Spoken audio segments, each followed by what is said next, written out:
Okay, sir, let me introduce myself. I am Shomi Kayari. Currently, I am a research associate in SAIARD.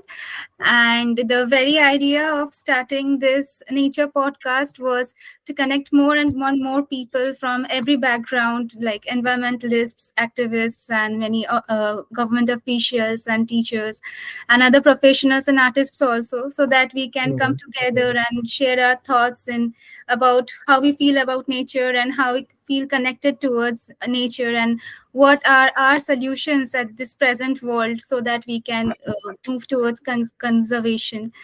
So, sir, this meeting we will be recording it, and later on we will be sharing it via YouTube.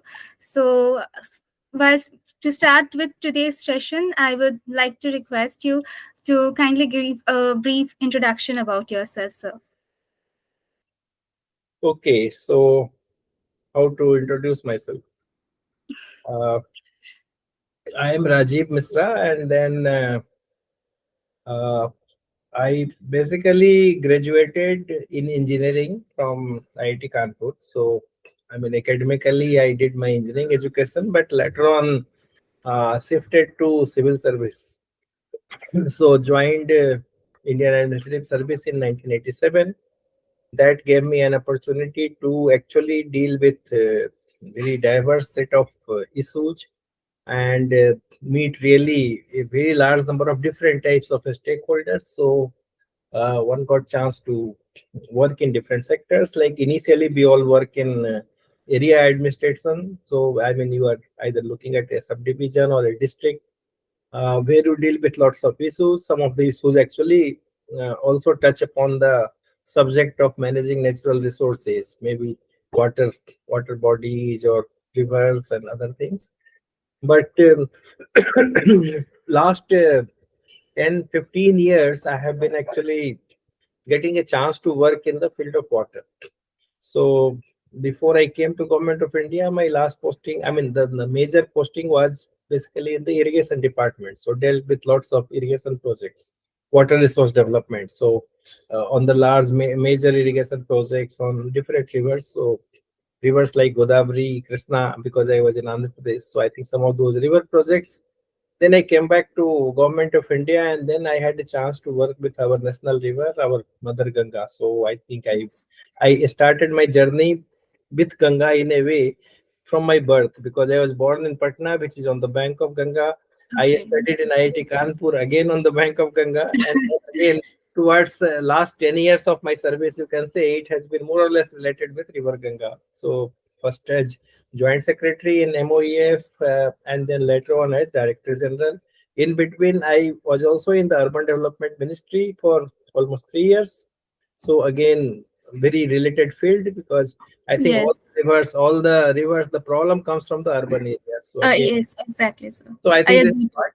And after my retirement, I am busy again, trying to spend some time and whatever I can on river basin management, and also at one level on the urban rivers, working with NIUA as an more or less in the advisory capacity with several organizations. So that's something in brief about me. Okay, sir. That's really nice, sir. So, sir, you have worked in this field and you have built your career in such a way where you can like work for this, for the betterment towards the society, and you have been working with rejuvenating rivers and also for the towards the urban areas affairs. So, sir, in your early years when you were deciding to come to this career path, what was your thought? Like, you what did you really wish for to come to build such a career path and work technically so close to nature? Uh, I don't think when we come to this kind of career choice, we know which department we'll work with, because I Okay. think the way the service is structured, I mean, you work between Government of India and the state government. You don't know which state ultimately you will land. So I think, Yes, sir. I mean, That's so yes. you go there. So, but what actually attracted me, I mean, leaving the engineering field was like it is very clear that you will have a lot of diversity in your job. So, I mean, you can work in different sectors. So I think Yes. I'm in a way lucky that I got a chance to work more in the water and urban city and water sector and environment. There are chances where people work in so many diverse sectors that you really do not cannot say that you are expert or you are having some special knowledge about a particular sector. So that way I have been lucky to get into that. But one thing is there, compared to any other field, I mean, this service gives you a real diverse experience. So you are a generalist and you are basically skilled to work on any field and then acquire some knowledge and then try to apply your mind. So that's the thing. Okay, so so sir, given your extensive experiences with this river rejuvenation programs in particular, so sir, what do you really believe are the most pressing challenges still existing in today's world in perspective of conserving the rivers, and especially with this growing urbanization and industrialization society? I think the two challenges you have already said, the growing urbanization and Yes, industrialization. along with that, sir. So that is there. But the main challenge is something else. The main challenge is we don't understand river. So I mean we have to start with understanding river, not just as we see it, but actually what exactly is the river, how it started its journey. It's much more ancient than all of us. So I think it has overlived many generations of human thing. Even when human civilization had not started, river was there, nature was there, mountains were there, forests were there. So I think we have to understand river, what it has done for us, and then what we are doing for it. And then you will know what are the challenge. Then you will immediately realize the challenge what we are doing. I mean, you very rightly said urbanization. So what's wrong with urbanization? Nothing wrong. I mean, that's a natural process, but a very dense population actually starts living in a smaller area. So I think Yes, we are not very conscious about the load we are putting on the pollution load we are putting on the river. So I think that's something. Industrialization again good for employment, for income generation, but again sometimes we are not responsible enough to know to invest money in discharge of our waste. So that's the thing. But one major thing which you forget, because we always see the river in the cities, I mean, so our connect with the rural area, rural India also sometimes gets lost. But major challenge to the river is abstraction of water. I mean, we take away most of its water for our own use. Again, agriculture being the largest one, more than 80-85% of the water is taken out. You imagine yourself, if someone takes away blood from our body, I mean, yes, disproportionately, 2-3 liters of blood is taken out from our body. I mean, what will be the condition of our metabolism, our physiology, our strength, our thinking? So, the same situation is there. I mean, if you take out so much of water from the river, it does not have capacity to clean itself. So I think that is one. And then you put so much of pollution load from industry and cities, and it is already weak. So suppose you are strong, a disease comes, you will fight it out. Disease will go yes, away. Now we have made our body, I mean the body of the river weak, and then we are putting lot of load. So river is not able to clean itself. Otherwise, some pollution river will be very happy to clean. yes. And you can see It's still a a very natural process for the river. natural process for the Yes, river, but we don't understand. So I think the challenge of all these things, one thing, the pollution load from different sources. I mean, you have named two sources, there could be several other sources. yes, And second thing is over extraction of water. So you are not allowing some flow, some minimum flow which can sustain itself to remain in the river. yes, sir. And I also think that the example which you gave, it was really nice to be compared. Like if the blood is taken out from our body, so now we are only sympathetic. Our conservation is the activists, all the people. And after this really happens to us, then we'll be really empathetic and really understand what load is going on with the river. Mm. That's nice, sir. So, sir, you talked about, like, we have been talking about this industrialization and urbanization problem. So, sir, at present we are at such a stage where we cannot bring control, or we cannot say that it should be stopped right now. So, Mm. sir, given this problem of urbanization, and it's also growing at a huge rate, what other ways can we think about, or what you think we can do in spite of this problem which is already existing? What are the more like nature based solutions, or more feasible solutions we can bring in, so that we can put like less load on the Mm. river or any other natural resources, sir? See, this is a very good question because we all know we are urbanizing and we'll keep on urbanizing, and maybe by 2050, I think Yes. most of the people in India also we will be more than 50% urban. If you Yes. look at the globe, I mean, globally we are already more than Mm. 50% urbanized.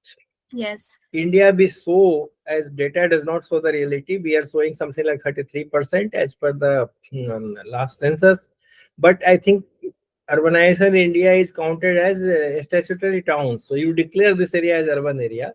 So many Mm. of the villages, I mean the so-called villages as per the record, they are actually urban because they have all the urban characteristics, especially the peri-urban area or the large villages. So I think we are already quite urbanized. If you look at the number, I mean, the number is really large.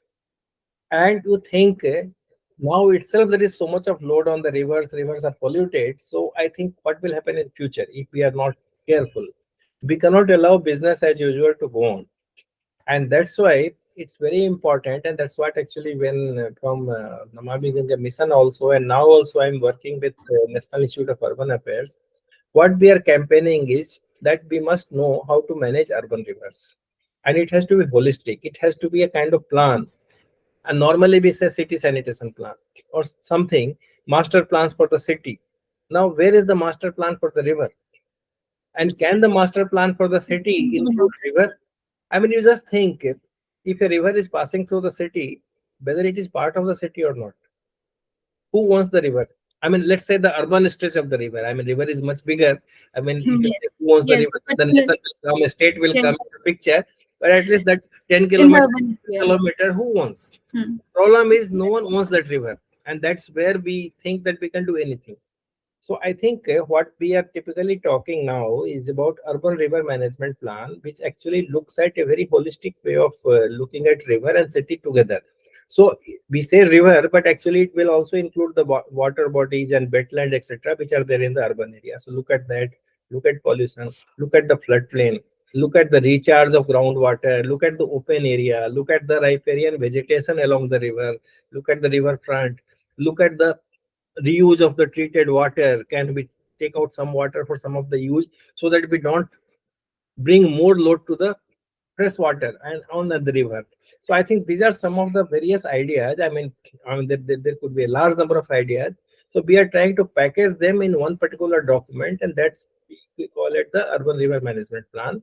Similarly, some guidelines for river sensitive master plan has been developed. So some of the new master plans, we are trying to integrate these ideas so that actually we become sensitive. Otherwise, you will keep on constructing STP.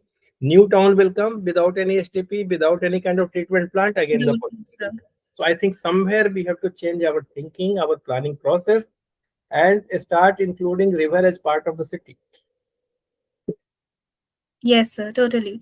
Sir, I also agree with you that in urban areas, especially for the urban stretch part of the river, most of the people we take it for granted. Like we are using it at and like not at countable level, and we just don't know when it will get depleted or polluted. How much we are polluting it every day. We are just using it, but it is there still. We don't take it as our part. So, Mhm. sir, given to this discussion, how do you think like the concept of the people who are living more towards the rural areas or the periphery regions?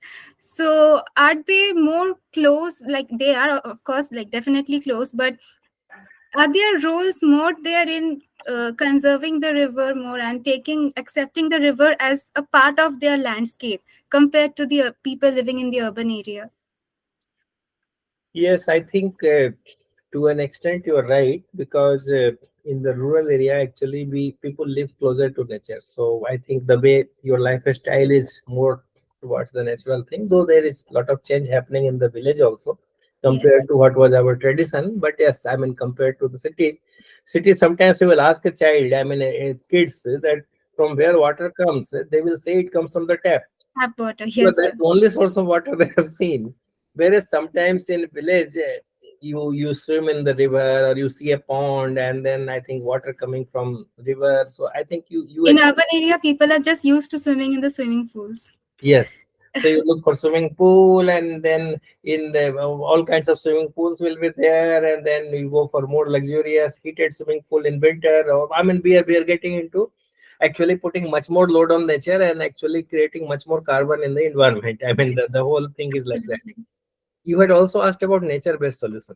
In the Yes, previously you mentioned that thing. It's yes, very sir. important. Yes, See, there is a lot of discussion going on about the nature-based solution. currently, yes, sir. Last month, we also launched a forum for nature-based solutions in urban areas, etc., etc. But I think I will tell you, we have to learn a lot from nature, and we have to seek the help from the nature. Even if nature has been abused by us, but still nature has a strength to give us some help. See, you see the wetlands, you see some of the forest. So I think water bodies. So sometimes in the nature based solution also we start going for the constructed wetland and lots of new things. I mean, they are all Mhm. useful. We have to do that. We have to do phytoremediation. All those things we can use. That will reduce the cost and reduce the energy load. But see, the existing nature based solutions, mangroves, the Sundarbans, Delta, mangroves. I think not only Sundarbans, several other places in the country we have mangroves. The forest, the wetlands, whatever is the existing, we should see that we don't encroach and we protect that. I think that will help us a lot. So I think that's very important. And perhaps, but what happens to the wetlands in the rural area? Urban area, they are encroached for construction of buildings. Sometimes real Yes, estate projects will encroach. In rural area, we encroach for agriculture. So it's not that the agricultural encroachment may not be so harmful. It is also easy to be but removed to some yes, extent. But yes, encroachment takes place in that area also. And then what has happened in rural area also, I mean, earlier we used to respect the river and we used to construct our villages and houses at little higher place and little away from the river. Now, if you look at, people are going in the floodplain, going very close to river and constructing houses. So I think every year flood, if you see the TV, you will find several houses yes, falling in sir. the river. In some of the hilly estates like Uttarakhand and all that, I think every year, even Himachal last year, I think lots of Flood is houses, lots taking of place. things actually, because we constructed tourist home or a kind of hotel which is just in the river, and then we are actually tempted with the river view, and then we try to commercialize that river view. But actually, we are entering into the land of the river.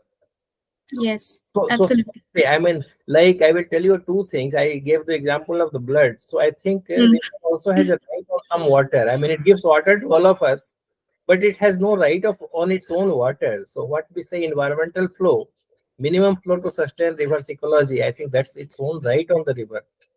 Similarly, river also has its own land. So I think if we can start respecting and developing our cities and our villages also, I think we will lose much more life and property in the flooding thing. It's very important in view of climate change. I mean, it will become much more severe. What was 25-year flood or 100-year flood? 25-year flood may come every 5 years. Yes, So how the will gap will be reduced with yes? while we move forward. So Absolutely. how will you? I mean, what's the way out for us? Yes, sir. Sir, in the context of you, as you just mentioned, like people are building hotels, and as it's like in the near the banks of the rivers, and they are not leaving the space for the river to flow to have its own land. So, sir, what is your thought? Like, tourism is increasing at a very high rate right now. We cannot control the tourists. We cannot say, tell them that you should not visit for this time, or you cannot go there. You cannot go this year. We have a restriction. So, sir, what are your thought on bringing in solutions over here that the hotels are also increasing at a very high rate? So, how can we bring a solution to this problem? Like the flood of Uttarakhand and also the other risks, other hazards we have seen. A major reason for this was the rapid growth of the land, which was turned into concrete land from the natural land for this tourism growth. So, sir, what are your thoughts on this? No, see, there are a lot of things. I think I mean, let's try to change the assumption that we cannot stop them. I mean, we Yes, cannot restrict cannot. them. Not stop, but Yes, cannot restrict them. I think sometimes during Char Dham Yatra and all that, there is a kind of limit on how many people will go up on the Kedarnath and all that. So I think, but still, not much restrictions are there. I mean, and I mean, this is a very, the basic question is what kind of development? Every state government, we want more people to come because our economy also runs. I mean, the hill cities, especially, the economy depends upon the tourist flow. Yes, sir. There are examples. Bhutan restricts the number of people. I mean, Bhutan does not want tourists to come without any kind of restrictions. I think what they do, they impose a huge kind of fee, sustainable development fee. And I think, if I am correct, for the Indians going to Bhutan, it is 1,200 rupees per day. But for the foreigners, I mean, the other country people coming, it's something like $100 per day. Yes, I mean, just to go there and stay. This is apart from your cost for the hotel and other things that has to be done. So I think we have to be a little conscious about the carrying capacity. I think it's not uncommon. Simla once in one season said that please don't come here. There is no drinking water. yes, Had happened. So I think, do we wait for such extreme situation or we plan for the carrying capacity? But it's very easy for me to say that. It's not very easy to implement. I have been part of several discourse. There is no very clearly acceptable way of calculating the carrying capacity. There are models, but I think one has to debate and accept that, okay, this is the carrying capacity for the city. That's one part. Second thing is the way we construct. I think we don't construct based upon our traditions. The hill areas, I think I can tell you, they use the code, the building code and other things which is being used in Delhi. I mean, I'm giving yes, example, or a large city. I think same way we cannot construct, we cannot load those hills with that kind of construction practice. I mean, you see more and more concrete being put in the hilly area and more, not the traditional houses, but very typical modern houses coming up in those places, multi-storied houses coming up. So I think, I mean, we don't have respect for the slopes also. I mean, there is some sort of guideline that very steep slope we should not construct, but we put some sort of bamboos or some sort of columns, and then on that yes. column we make it a platform and start construction on that. Yes, illegal construction is also a very like normal thing right Normal. now. So I Yes, think there are certain places in Uttarakhand, some of the old houses which are 200, 250-year old, and they have survived so many earthquakes because the way they constructed was more traditional, more responsive to the thing. So construction practices, the way we do, I think several things are there to control, and it is very important for people also to realize not to go in such large number in that particular season only. And you will see people are also changing now. Even in winter, people go to the hill stations. Summer rush is there, but slowly people are realizing, because they also get inconvenience. There are times when they actually spend night in their car because they don't get a place to stay, or maybe yes, they are held up in a big traffic jam for kilometers and they spend 5 hours, 6 hours in the car itself. So I think there is a lot of debate going on. Some sort of hill estate forums also have come, I think, which is being triggered to have a kind of discussion on this carrying capacity.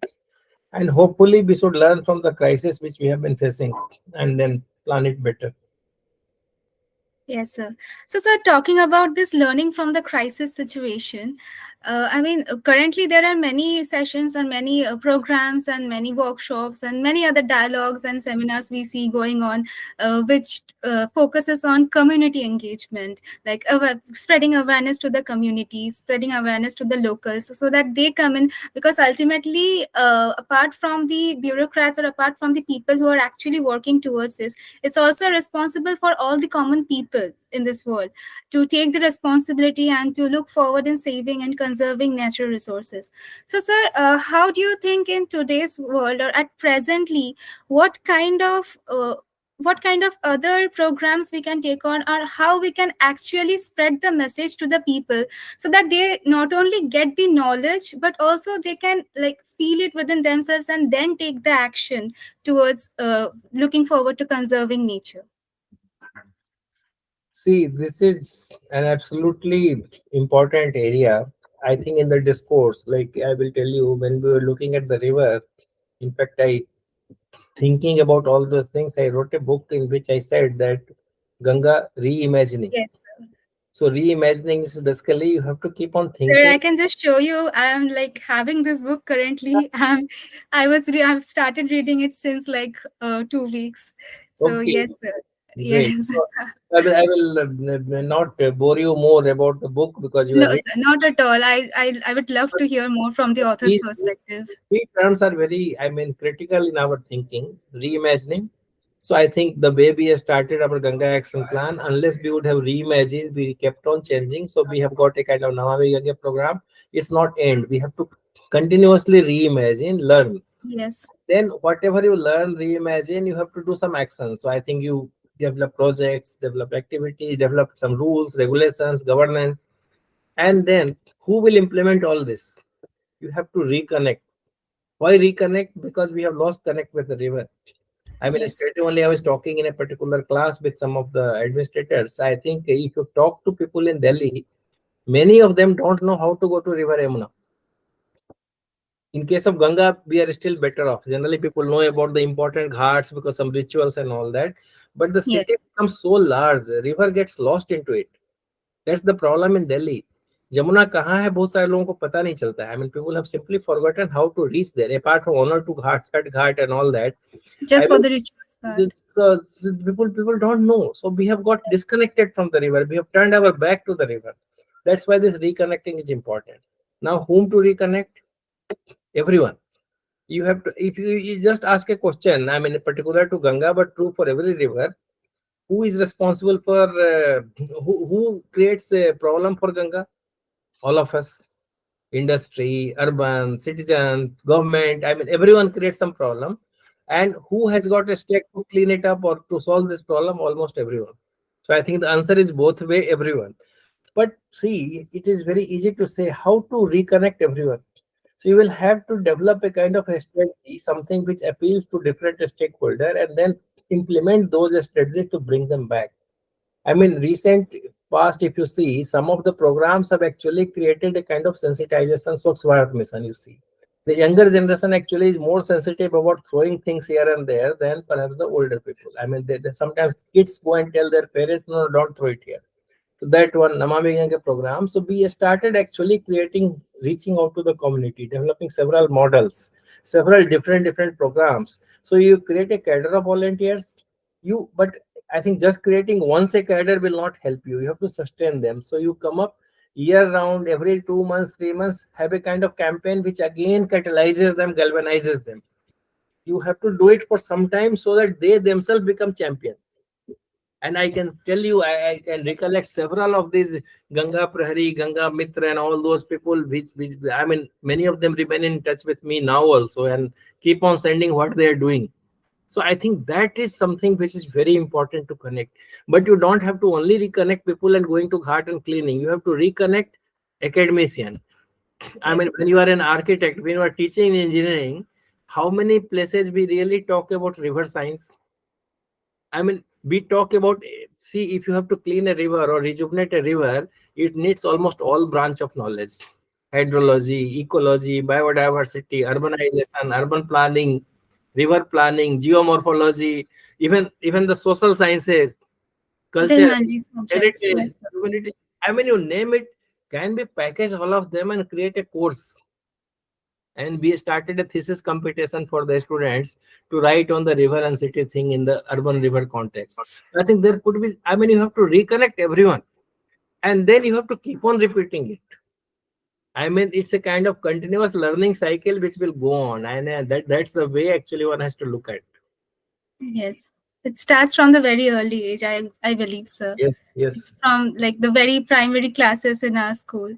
And river rejuvenation, nature rejuvenation is a kind of intergenerational program. Don't limit to a 5 year program or 3 year program. I mean, sometimes we create more damage by making it like that. I think many people have been asking, मेरे से पूछते हैं गंगा कब साफ होगी? I mean, very typical question. I mean, this question is irrelevant. We can say how many projects we can complete. Ganga को साफ करना कब तक साफ नहीं होगी? You have to keep it clean. Yes. Like we suppose you clean your house today, don't Hmm. clean it tomorrow, day after. I think it will not remain clean. So same thing is there for the river, for the wetlands, for the entire nature. You have to keep it sustainable. For every kind of natural landscapes. Yes. Okay, sir, that's really nice. So, sir, talking about this Namami Gange program, so what were the most significant challenges you or your team faced during this program or during the early stages of this program? And, sir, I would like you to share something how you overcame this problems to transform it and to take the initiative forward as a restoration model. See, I think there is always an euphoria about cleaning Ganga. I mean, you don't have lack of support. Everyone says, but sometimes that's also a challenge. When the Namami Ganga was launched, I think there was an euphoria, and everyone was coming with a suggestion that you have to do this, you have to do this, you have to do this. And then often we also debate, like very typical, the two major thing I will tell you, we say we have to clean. But rejuvenation is more than cleaning. As I told you, the abstraction of water. So typically we say Nirmal Ganga and Aviral Ganga, Nirmal Dhara and Aviral Dhara. For any river, I mean Ganga, Yamuna, Damodar, any river you name, actually these two things are basic. So basically you have to look at that, and then there is a lot of confusion. People, there is a school of thought that say that if we can bring back the flow, Ganga will automatically get clean. Yes. Then some people will say that no, no, this nala is bringing so much of sewage, we have to close this nala. Close means divert the sewage. I mean, so that was a big challenge in the beginning, that what to do. Then we somehow decided and saying that we'll have to change the discourse, we have to do everything. So whatever is possible to do, because bringing back flow, is it something possible that you bring some water in a tanker and put in a river and then river will increase its flow? I mean, it's very long process. We abstract the flow, there are projects, there are irrigation command area which has been developed, people are used to taking water. You have to improve your water use efficiency. It will take quite some time. Crop diversification, others, we know the solutions, but it is very very long term solutions. You have got wetlands, you have to actually rejuvenate them so that some more flow go there. You have to become more natural, less concrete, then your groundwater will improve. So I think these things are there, we have to do that. But what is visual, the most serious problem and immediate problem is cleaning, because sewage is going, solid waste is going. So I think one side you develop lots of projects, do it in a right way. I mean, do it fast, do it better, so that your projects are sustainable. Because often we saw the older STPs and all that, they were not running because there is no money to operate them. There is no Yes. responsibility That's to operate them, maintain them. So here we brought a 15-year operation and maintenance as part of the contract. So the same contractor will be responsible to running it for 15 years. He will be more responsible. We brought some public-private partnerships. So several models came for that. So the main challenge in the beginning, people want it to be done quickly, and they want you to do in a particular way. So we actually took some time to convince them that we will do everything. We will start in everything and then start doing. And then the challenge was, I mean, where the turnaround time came, few major iconic projects we could complete. Kanpur, a kind of symbol of pollution. Once we could close, I mean, divert a particular nala, we could complete some STPs and then make the whole plan and divert that nala in Sisamo. Similarly, 2019 Kumbh, once it was organized in a much better and cleaner manner, there was some confidence that yes, it can be done. Because what happens, I think there are many people who will tell you Ganga can never be clean. Lot of yes. desperation will be there. Can I see it in my lifetime? Can my children can see, at least my At children the can in the see a future. cleaner river? Yes. I think these Yes. are the things you will hear all around you. And then this kab tak saaf hogi is a very bad Huh. question, because that means that someone else is coming and sweeping your house, someone else will come and clean your Ganga, you don't have any responsibility. Yes. When will you keep it clean is the question. Which, how will you keep it clean so that you involve. So I think some turnaround projects helped us. First of all, telling everyone, in my book I have given an example that in olden time, I mean, nowadays everything is ready made, you buy. So sweaters Yes. used to be, I mean, so I think some of the ladies used to give to the kids that, okay, I mean, this wool is all entangled, so you start. So the idea is you start in disentangling them from any side, and you slowly you take out. So I think we also had something very similar. That let's start from somewhere. Let's construct some ghat. Let's Hmm. make some, work on some nala. So some demonstration, and then but in the back you have to plan holistically. I mean, Yes. really, you cannot act everywhere because your resources are limited, your trained manpower is not there, money is also limited, but your planning can be. holistic. Namami Gange gave us that kind of support to plan holistically and then start implementing. I think to a great extent, lots of projects have been complete, but tributaries, lot more projects have to be done. Work is going on, and then slowly the result is also coming. Result is also showing. Yes. Yes, sir, absolutely. Yes, I also think after listening from you that instead of keeping on saying that kab saaf hogi, we Hmm. should like everyone, like not only the activists or the people who are working towards this, the officials or the teachers or everyone, like including the common people, we can from our side we can take small actions and start doing what's need to be Yes. done in this high time instead of just complaining or like keeping on saying like what to be done when it will be done.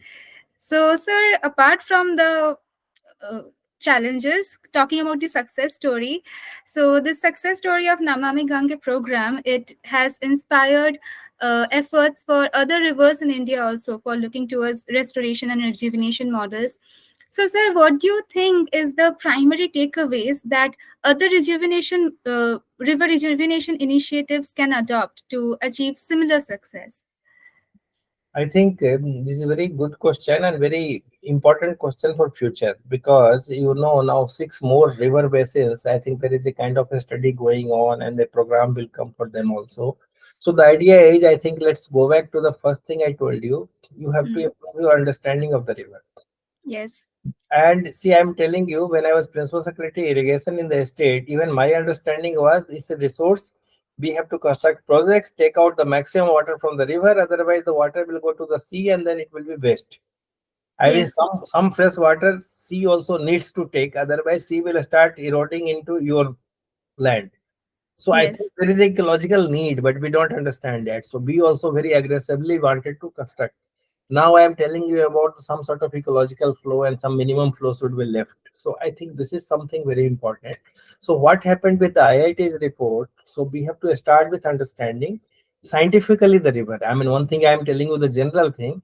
So the basin characterization is important. Condition assessments. You have to start with creating a kind of a study which will identify hotspots, which will identify the strategies, which will identify the key water related issues in that basin, and then basin approach is the important thing. And then, as we have learned in Namami Gange, once that plan is there, that plan will remain on the table unless there is a kind of resource, unless there is an organization. So, like we created this organization, NMCG, it remained a very small organization. Slowly, it started gaining strength. Government gave it an authority power. Delegation came. So we started working very fast and then started delivering results. So you have to build up, think of an institution who will implement this program. So you have to have a kind of scientific, improve your understanding, develop a mechanism to keep on learning, keep on reimagining, keep on knowing more about that river, because river nature is so complicated. It's simple as well as very Yes, complex. I mean, human body, you think how God has created our human body, so many functions we keep on doing. Our heart keeps on working for years. You develop a machine, I think it needs much more O&M than our human body, which what we are doing it. So I think yes, that understanding, then you start making some plans. I mean, some money will have to be there, some administrative arrangement, but every stage, think of institution, think of people, how people will be drawn, how people will start ownership, and the best strategy is develop partnerships. NMCG could not have done anything unless it would have got partners. For biodiversity, you have to go to a specialist institution, wildlife institute. For forestry, go to some other institute. For engineering, go to IITs. So I think different area you have to become partner. Today in the Namavi Gange program, there are almost like 100 partners would be there if you look at all the people doing something. yes, And you have to keep on increasing, because typically cleaning river, protecting natural resources in today's world is typically called a wicked problem. Wicked yes. problem is a problem with no easy solution. It has multiple Mm. problem, multiple sources of problem, multiple stakeholders. Success is very difficult to achieve. Even if we achieve, it is very difficult to sustain. So I think the collaborative partnership is the best strategy in such kind of thing. Then actually people will start sharing some part of your burden, and then it is not very easy. But if you consistently keep on doing, if you're open to people, if you I mean, come down from your senior position and go and start meeting people, extend your hands, then it will start. So I think that is something which has worked, and these are the framework, these are the learnings we have to actually note down, and we have to actually apply. Now 6 river basins in the country have been picked up. I mean, Mahanadi, Godavari, Narmada, Kaveri, Godavari, Krishna, and Periyar. The 6 river basin. I think some of these learnings are being applied there. Group of institutions are trying to develop a kind of plan, and then what we are doing in Namami Gange, we started with that plan, brought some institution. We are also trying to develop a kind of cyclic approach now in case of Ganga also and other places also, so that you make some targets for 5 years, 6 years, some period, review again, make plan for the next period, and keep on repeating, keep on doing it, because we have to learn that it is a continuous process. Any major European river which has been rejuvenated, turned around, they have taken 30-40 years. If you go and ask them in Rhine or Danube, they say, no, no, we are doing this, we are doing that, and there's so much to be done. No one says that our job is over. And that's how they are able to keep their rivers clean. Yes, sir. So, sir, talking about learning, what do you think? In today's world, there are, and also it has started at a very early stage, like schools and colleges, especially the schools in the lower classes, in the middle schools classes. There are already programs going on, multidisciplinary approaches taking on to educate the children, to educate students about how much important it is. Like it's a very basic thing right now. Hmm. So, what do you think? What are the other ways in which this education can be taken as a tool to educate children? Because if they are educated from a very early age, I hope it will change them and it will shape them in what their thoughts are about, to stay connected to towards nature and not overexploit it. So, sir, what are your thoughts on this? No, I think you are very right. We have to build all these things in our educational process. I mean, you have to catch them young, and then see, there is also a way to tell these things. I mean, you have to think of something which will interest a small child. Yes, sir. Very How important. you can actually, we also tried to do it. I think we used to have Ganga Utsav, some river festival, and then we used to be introduced lot of games. Snake and ladder game can be converted into teaching them about, if you do something wrong for the nature, then a Hmm. snake is going to bite you. If you do something good, you That's get a interesting. ladder. I mean, Yes. there can be several things. We brought some quiz. I Yes. think we were surprised during COVID time. We had a Ganga Quest quiz, online quiz, people sitting at home, all those kids. And I can tell you, the quiz was on Ganga, but we had participants from Kerala winning prize. I mean, we had something like more than 10 lakhs kids actually participated into Yes, the. sir. I think you have to keep on thinking of different ways, interesting thing. We came up with a kind of cartoon, Chacha Chaudhary cartoon, and based upon Ganga. So I think you have to talk when you come to the higher level. Perhaps you have to talk in a different way. But I think you have to catch their imagination, catch them, make them feel responsible. See, the problem is we don't understand our duty. I mean, there can be a lot of reverence for the river festivals. We go and pray. We also call it mother. But actually, sometimes because we call it mother, we also abuse it because we take mothers for granted. So that's Yes. also the fate of these rivers which has happened. But see, we have to convert that journey. I mean, apart from reverence, we have to think of our duty also. And I mean, that duty, and it has to be at every level. And certainly the kids, the students, the youth, they are actually our best source of hope for future. And I told you, we have to keep on thinking again, you have to keep on reimagining. You cannot have the same cartoon for 10 years. I mean, no one will. No. It has to Some develop new and thing change. has to come. Yes. Suppose we are coming The near interest the is. cartoons, those period, it has to talk about that local cultural thing. You have to think of the Yes. local culture. You have to also think economically also sometimes. I mean, there are several people who depend upon the river. There's lots of art. There is some grass on the bank of river in Prayagraj and those areas. They actually take that grass and make lots of beautiful artifacts from that grass. Suppose we have a development model where we lose that grass, then so many livelihood is also lost. Yes. I think it needs a much deeper understanding, not only of the river, but its entire ecosystem. I keep on telling, understand your river, but understand river and in its entire system. Think of what are the values of its ecosystem service. River gives lot of service. Again, we take it for granted. We don't attach the $1 million, $1 billion, how much the river is valuable to us. And because we have no number, we have no respect. And we don't hesitate in abusing it, taking it for granted. Yes, sir. Yes, sir. Sir, as you were talking about much deeper learning, sir, what do you think? For every each and every human being, it's not possible to understand all the scientific things which is going on, all the deeper academic things about, like the way we try to teach them, like save the river, save the forest. The scientific procedure goes on like this, and you need to work on it like this so that you can conserve it.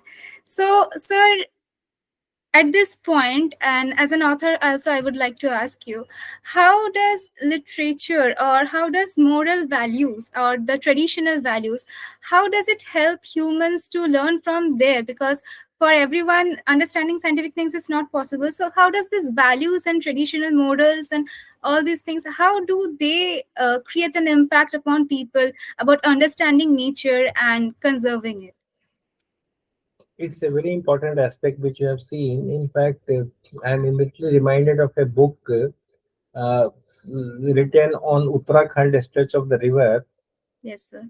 It actually collects the local, I mean, the folklore, and then the poems, and then the songs and geet, which they say that lok Yes. geet, I mean, the folk songs. Yes, yes, sir. It's a beautiful connection. Actually, you will see so much of wisdom in that. Long, long time back, someone is thinking about it does not say jungle mein aag lagi, it says pani mein aag lagi hai. Huh. Basically, what it is saying that I think water will start vanishing. There is, I mean, some of those poems has so much of meaning and so much of talk about climate change impact. So I think people understood. If you look at some of our Puranas, it actually talks about what not to do with the river. So I Yes. think if we reconnect, we took a project with the help of Intech along Ganga to make the cultural heritage documentation. Such beautiful things came out about the practices, about the intangible art form. So I think they have a lot of importance, but I think sometimes our generation is forgetting them. So I think it Yes. also helps to actually reconnect. If you think of Kumbh 2019, I mean, that was a great occasion because, and to attract them, I mean, we also have to make little good cleaner arrangement. Lot of youth visited Kumbh. Normally, it is for the older people to go and do at Tirthaton. But Kumbh 2019, I am quite sure to Kumbh 2025 also, we'll see lot of youth. I mean, people go there. There is a curiosity. There is lot to learn. But I think somewhere when you are talking about the educational system, we have to also learn Hmm. a lot of things. See, we had an excellent water management. We talk about rainwater harvesting. If you see some of the temples, especially in the south, in those stones, I mean, they are all carved from the rocks and stones. You will see from the top, in some places, there is a small pathway for the water to fall. So that's a kind of I mean, they have created a passage, very nicely decorated passage from which, in the case of rain, the water comes. And most of these temples will have a kind of a small kund, I mean, the pond also, so that water keeps on going, so that the pilgrims can have that water for some of the rituals and all that.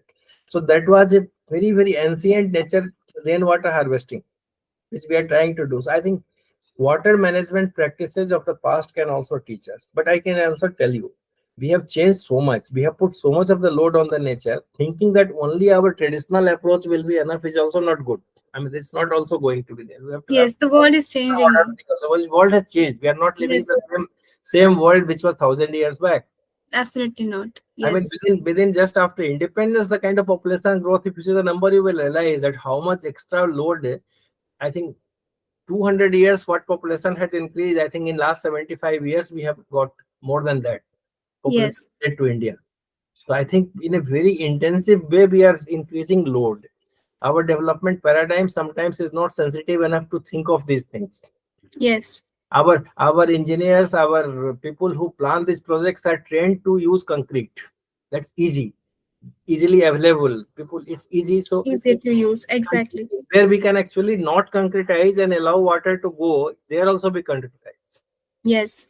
So I think that we have to think of lot of these issues, and certainly now traditions have to be used. Traditions have to be recollected. Lots of, see, sometimes what happens, some of the scriptures can also have a lot of communication value. If you can reimagine them and then put them in the modern context also, suppose people go to a temple or go to a pravachan. I mean, I can tell you on some of the Ganga ghats, we requested them to play an Namami Ganga anthem Yes. before starting their own ritual, and then some of them have agreed, many of them have agreed. So I think that's a gathering where people are already there on the bank of Ganga with a religious purpose. A message can be given at that time. If a kind of a spiritual leader can also talk about it, it has lots of impact. So I think the work never ends. You have to keep on reimagining how to keep on connecting with more and more people. Yes, sir, totally, sir. I also agree. The small gatherings or the small cultural customs which take place, or the rituals, like the small fairs which goes on during any festival, we can like gather people and we can talk about more, and so that they can reconnect and think about these things from a different perspective and take on the responsibility. And for all those talk now, you have to be creative. You have to Yes, come sir. up with a product which is not boring. Yes, If yes, you give absolutely. a 1 hour talk, no one will listen. You should Yes. convey your thing within 2 minutes, 5 minutes. Then there is a chance that people will listen and it will have an impact. Yes, it has to be done in a way where they can understand it very simply Yes. in their levels. Yes, sir, absolutely. Like So, simple thing, sir, what say कि हमें hybrid annuity and then all this O&M, we don't have to say. What we have to say is कि देखो हम लोग plant बना रहे हैं, हमारा काम केवल इसको hmm, बनाना है, इसको चलाते रहना भी है। और वो हाँ, चलाते रहने में आपकी मदद की जरूरत है। अगर कहीं नहीं चलता है तो हमें बताइए। हाँ, So, like very simple way we have to start talking about it. You yes, cannot talk like you are talking in a college or trying to give a kind of project management class there. I mean, yes. that does not apply. So also like we can take recommendations from them, like how they want to do this, how they want to be connected with this thing. Yes, sir. Sir, also like talking from a personal experience, I have also like seen this, I've observed this whenever I went for a field trip or like whenever when I went for some field survey, while talking to the locals over there, when I asked them that what are your thoughts or how are you doing this? How do you think they like instantly get very interested in talking to us, and they say that often people don't come and ask what are our thoughts, they come to tell us what they think needs to be done and what they have come to do over here. But we also feel good when our thoughts are being asked or we Yes, get an yes. exposure to speak about all these things. Yes, sir, And absolutely. and there is lot of wisdom in local people. If you ask them, you will be surprised that what was your formula you were going to Yes, tell. I think many of them are coming, may not be in the same language, but many of them are actually same. And then you can perhaps fine tune that and then summarize. They will feel that it's basically you have accepted their suggestions. yes, yes, sir. So, sir, given your experience in this extensive experience which you have in water management and other urban governance state, so, sir, do you think whether there is a need for any kind of shift in the policies, whether they are necessary to further mainstream this river and water conservation plan or model into urban planning in our country? Obviously, I mean, with that kind of shift only, what we are saying about the river centric planning or the water at the center of the thing, I think these are all basically policy shift. See, Yes, three sir. key things we are saying. We are saying that we have to scientifically plan for the basin. So that's a Hmm. top picture. But basins are big. I mean, some small rivers. So I think you have to think of then bring it to the sub basin. So I think this is one side of the story. In case of Ganga, we also learn that districts are our administrative unit. So often we are hydrological unit, we say, but ultimately implementation will be there by the administrative unit. So you have to bring at that level. And then for the cities, so I think this is a kind of policy you have to think of the basin level. Then you have to have a kind of very clear direction about how to implement institutional development. Lot of governance issues will come in this process, and then have a kind of focused approach for the urban rivers. When I say urban river, does not mean the river is urban. River is actually urban, rural, natural, everything. But I Yes, think your plan, your policies, because urban area have their own policy system. Master plans have the legal document. Unless you get into the master plan and drive the river conservation through the master plan, implementation will not be effective. So I think all those instruments of different policies, different programs, the government comes with several missions. Now, if you see Amrut Mission, it has lot about the water. Yes, And yes, sir. Amrut 2.0 in urban area Hmm. has a kind of component for the urban water bodies conservation. So I think slowly things are getting into that. So in those programs. Okay, sir. So, sir, other than all these programs and other than all this which we are having right now, what other innovations or what other reforms do you believe will be critical so that we can ensure water security and a sustainable urban development in our cities? See, reforms are needed at different level. I think we have already talked about the urban planning and then the goals, etc. I think we also have to look at bringing a kind of controlling the best. I mean, the best generation itself. So something like circular economy principles. I think earlier days you said tradition. Our household, our grandmothers, they used to never consider anything wasteful. I mean, there was always a kind of some other use of something. So I think there is lot more emphasis coming up about integrated projects, solid liquid waste, and what all can be done out of that. So I think there could be a lot of innovation in that sphere also. So that is certainly one area which one has to look at. But as I told you, you have to plan at different level. And Mm. Yes, sir. whenever any development project takes place, I mean, there are certain countries where they say, like I can tell you in Singapore, when they were developing, for them water was important because Singapore was depending upon Malaysia for water. So actually, they gave so much of priority to it. They said that for any developmental scheme, for any kind of program which you are coming for improving our country or developing, if it have a kind of yardstick to look at how it will impact the water resources. If there is any kind of adverse impact and you cannot manage it, just drop that project. I think that is something very substantial. It's very not very easy to do it in our country. I mean, when we had railways during British time, and in Bengal example, I will give you, there are certain books which document that for the railway lines, the water bodies were completely, I mean, the courses of water, everything was changed. So we wanted railways, we changed water, the natural water. So I think that is something that's a very long term thinking is, and water is important for your climate change. The impact of climate change is Yes. coming on the water. So I mean through water. So I think somewhere this is a very long term goal. If we are making a development plan, if we are coming up with infrastructure project, are we sensitive about how it impacts the natural resources, water, forests, and then can we change some of these projects giving respect to them, or do we simply remove them and complete our projects? So I think that is something in the long run one has to become little more conscious about that. Okay, sir. It was really good to hear about your insights and thoughts on all these things, sir. So, lastly, I would like to ask you your books with the other co-authors. It's always a very wonderful read. It's like takes me to a different part where I didn't get to know anything, something from purely academic background. But this books gives a very different perspective. Like from a very different perspective, it gives us the knowledge and what is really out there. So, sir, are you currently working in any such book, or do you wish to publish another such books in future?